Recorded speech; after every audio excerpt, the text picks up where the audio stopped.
Hello hello. దాంట్లో ఏముంది తాతగారు? హాట్ న్యూస్ ఇది చూడండి. బాగుంది, పంచిపెట్టు. ఆల్రెడీ ఆ పని మీరు చేసేసారుగా. మేమా? మాకంత తీరిక లేదు, ఓపిక లేదు. అంటే దీంతో మీకే సంబంధం లేదంటారు? లేదు. అయితే అదే మాట మీరు మీ మనవడు వచ్చి కళ్యాణ మండపంలో చెప్పండి. ఎందుకు చెప్పాలి? మీరొచ్చి చెప్పకపోతే ఆ కుటుంబం పరువు పోతుంది గనక, మీరొచ్చి చెప్పకపోతే పీటల మీద పెళ్లి ఆగిపోతుంది గనక, మీరొచ్చి చెప్పకపోతే ఓ అమ్మాయి జీవితం నాశనం అవుతుంది గనక. మేము చెప్తే బఫూర్లు అవుతావు గనక, మేము చెప్తే జోకర్లు అవుతావు గనక, మేము చెప్తే బ్రోకర్లు అవుతావు గనక మేము రామ్ చెప్పం, సర్టిఫికేట్లు ఇవ్వం. వాడిని బతిమాటం ఏంటండి? 4 తగిలిస్తే వాడే వస్తాడు. హలో తాతగారు, అక్కడ పెళ్లికి 1000 మంది వచ్చున్నారు. ఇప్పుడు ఆ పెళ్లి ఆగిపోతే మళ్ళీ ఆ పిల్లకి ఈ జన్మలో పెళ్లి కాదు, ఆడపిల్ల జీవితం. మీ కాళ్ళు పట్టుకుంటారు. చాలా ఆపమ్మా. మీరు పాలరాయి మీద పడ్డా, మేము నాపరాయి మీద పడ్డా వచ్చే కన్నీళ్లు ఉప్పు నీళ్ళేనమ్మా. చెడేదానికి ఆడపిల్ల జీవితం, మగపిల్లాడి జీవితం అనే డిఫరెన్స్ ఉండవు. మేము రామ్. ఇక మీరు వెళ్ళొచ్చు. తాతగారు, మేమెంతగా రిక్వెస్ట్ చేస్తున్నా మీరు ఇలా మొండికేయటం ఏం బాలేదండి. వేస్తానయ్యా, మొండికేస్తాను. ఏం చేస్తావు? కేసు పెడతావా? పెట్టుకో. ఎఫ్ఐఆర్ రాస్తావా? రాసుకో. నన్ను నా మనవాడిని బొక్కలో పెట్టి మక్కలు కొట్టి కోర్టు తీసుకెళ్ళు. అంతేగాని బ్రోకర్లా మంట పనికిరా, శోభనానికిరా వచ్చి కాపలా కాయట్టే కాయడానికి మేమేం వెర్రి పప్పులో కాదు. Get out. నేను వస్తాను సార్. ఏంట్రా? అవును తాతయ్య, నేను వెళ్ళి చెప్పొస్తాను. ఏం చెప్తావు? నీ పెళ్ళానికి నీకు సంబంధం లేదని చెప్తావా? నీకు దానికి ప్రేమ లేదని చెప్తావా? అసలు పెళ్ళే కాలేదని చెప్తావా?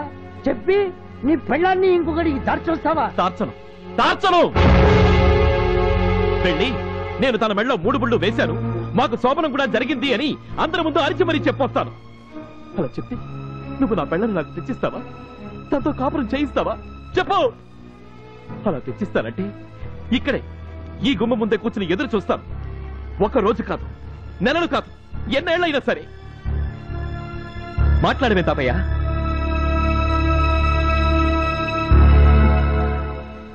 ఎందుకు తాతయ్య జరగని వాటి గురించి కలలు కంటూ జరిగే వాటిని చెడగొట్టడం? అనవసరంగా అమ్మాయి జీవితాన్ని ఎందుకు నాశనం చేయడం?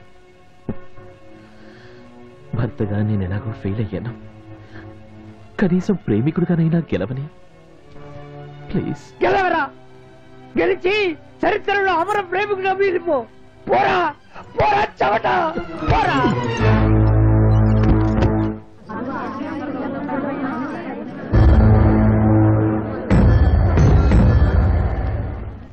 ఇతనేనండి ఆ కుర్రాడు. శ్రీను, ఏం జరిగిందో వివరంగా చెప్పు. నమస్కారం సార్. నమస్తే. నా పేరు Srinivas Prasad. Medicine 2nd year చేస్తున్నాను. నేను మధులత గారు క్లాస్మేట్ సార్. అప్పుడప్పుడు ఆవిడ నా పేదరికాన్ని చూసి జాలిపడి ఫీజులకు పుస్తకాలకు డబ్బులు ఇస్తుండేవారు. అంతకు మించి మా ఇద్దరి మధ్య వేరే ఏ సంబంధం లేదు సార్. అమ్మాయి గారే కాదండి, ఆవిడ గారి నాన్నగారు, బాబాయిలు, ఆ కుటుంబం అంతా చాలా మంచివాళ్ళు. అలాంటి కుటుంబం మీద ఇలాంటి అభాండం వేయడం మహాపాపం సార్. ఇదేదో ఆయన్ని అప్రతిష్ట పాలు చేయడం కోసం గిట్టన వాళ్ళు చేసిన పని ఉంటుంది. ఈ కంప్యూటర్ యుగంలో ఇలాంటి ఫోటోలు క్రియేట్ చేయడం ఎంతసేపు అండి? అనవసరంగా దేవత లాంటి అమ్మాయి గారి మీద ఇలాంటి నింద వేసిన వాళ్ళ కళ్ళు పోతాయి సార్. సిఐ గారు, ఇదే కదా మీరు చెప్పమంది?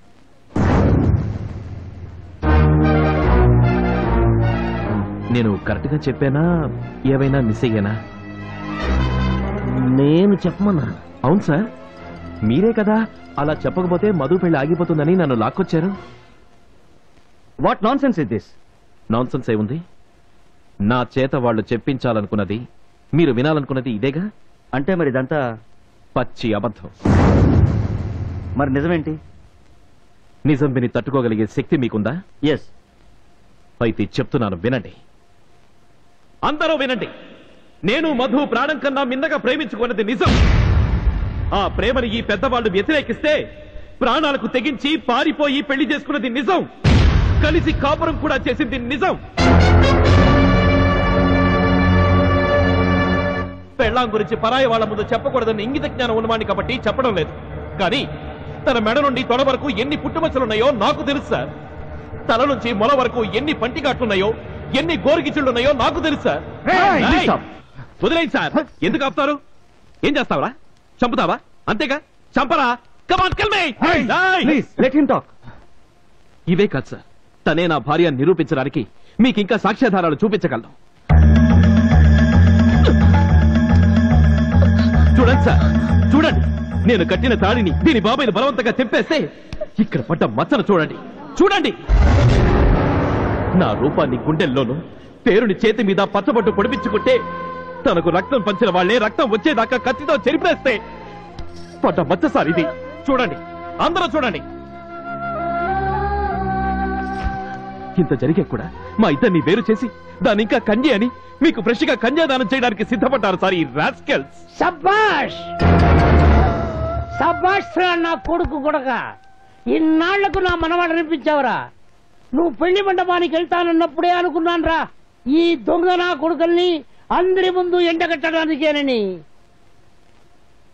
బాబు పెళ్లి కొడక, నువ్వు పెళ్లి చేసుకుపోతున్న ఈ అమ్మాయికి వీడు మొదటి మొగుడు నాయనా. ఇప్పుడు నువ్వు చేసుకున్నాక రంగు మొగుడవుతాడు.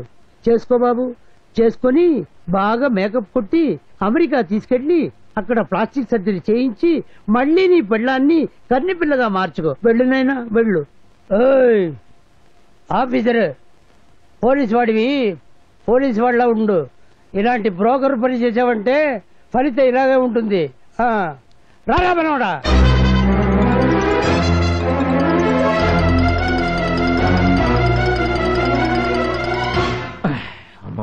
ఎంత మందు కొట్టినా దిగనంత కిక్కిచ్చాడు. ఆడు మామూలు నాకడు కాదు, కంట్రీ నంబర్ 1. సార్ మీకు విషయం చెప్పాలి సార్. ఏంటది? అదే అమ్మాయి అబ్బాయి గురించి. చెప్పు. వాళ్ళిద్దరూ నిజంగానే లవర్స్ సార్. అవును సార్, ఆ సీనా అమ్మాయిని సిన్సియర్ గా ప్రేమించాడు సార్.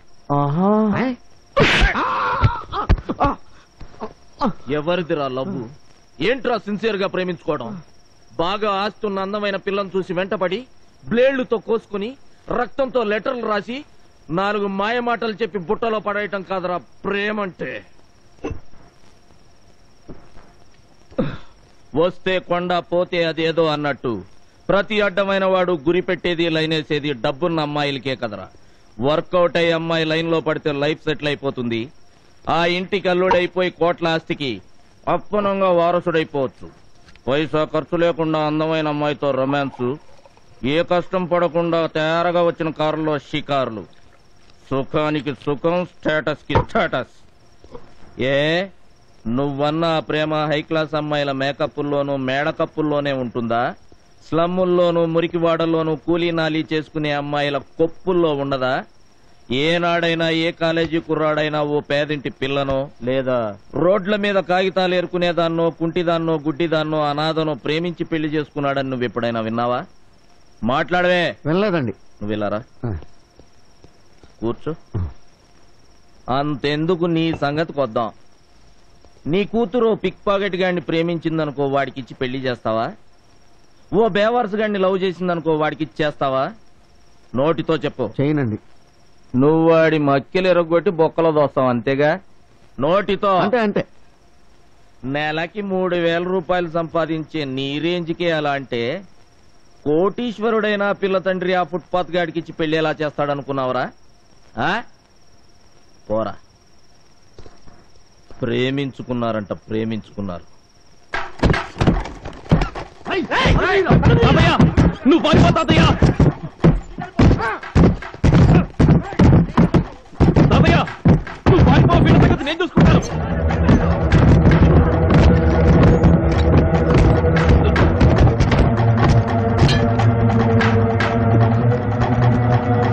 తాతయ్య నా మాట విను, నువ్వు పారిపో. చంపైన చంపాలి, చావైన చావాలి, అంతేగాని వీపు చూపించి పారిపోవడం మన వంశంలో లేదురా. రాణిరా నా కొడుకుల్ని. నువ్వు తప్పుకో. తాతయ్య మూర్ఖంగా మాట్లాడుకో. వాళ్ళు చాలా మంది ఉన్నారు, దొరికితే చంపేస్తారు. చంపమండ్రా. సత్య ముందు కనీసం 4 వేసి చస్తాడ్రా.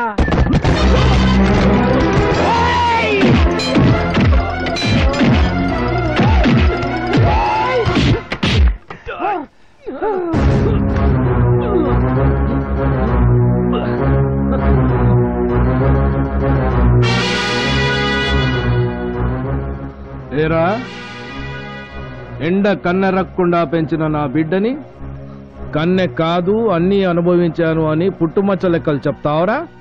జాతి తక్కువ నాయల. సీను రేయ్! చెయ్యి కాలుతుందని నా కూతురికి హారతి కూడా నేనే పట్టేవాడినిరా. అలాంటిది నా కూతురు తప్పదంటూ దాని జీవితంలో నిప్పులు పోస్తావరా? మోసాలి నా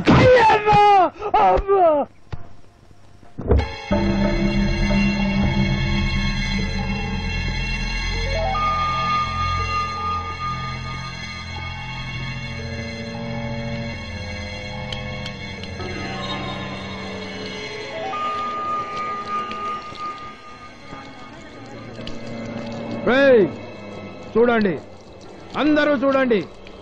బీడీకి కూడా గతి లేని బికారి నా కొడుకులు బిల్డింగ్ల మీద కన్నేస్తే ఏం జరుగుతుందో చూడండి, బాగా చూడండి.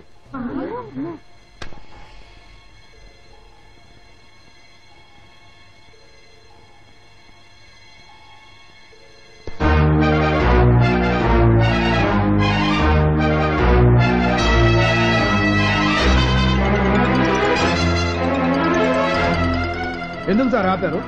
నా పరువు తగలెట్టిన ఈ నాయలు బురద కావాల్సిందే. మీరు తప్పుకోండి. ఏంటండి మీరు మాట్లాడేది? మీకేమైనా పిచ్చెక్కిందా? అవును, పిచ్చే ఎక్కింది. వీళ్ళిద్దరిని సజీవ దహనం చేస్తే గానీ నా పిచ్చి తగ్గదు. వీళ్లను సజీవ దహనం చేసి మీరు సజీవ సమాధి అవ్వాలనుకుంటున్నారా?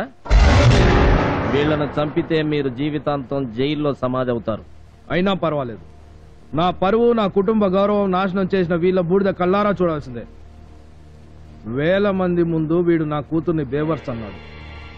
నా కూతురి ఒంటి మీద వాడి పళ్ళగాట్లు, గోరు గిచ్చుళ్ళు ఉన్నాయన్నాడు సార్ వీడు. ఆగండి. ఇంకా నా కూతురు పెళ్లి ఎలా అవుతుందండి? చంపితే అవుతుందా? వీళ్ళని చంపితే మీ కూతురు పెళ్లి అయిపోతుందా? చెప్పండి. వదిలేస్తే అవుతుందా? క్షమించేస్తే అవుతుందా? ఏం చేస్తే దాన్ని పెళ్లి అవుతుందండి?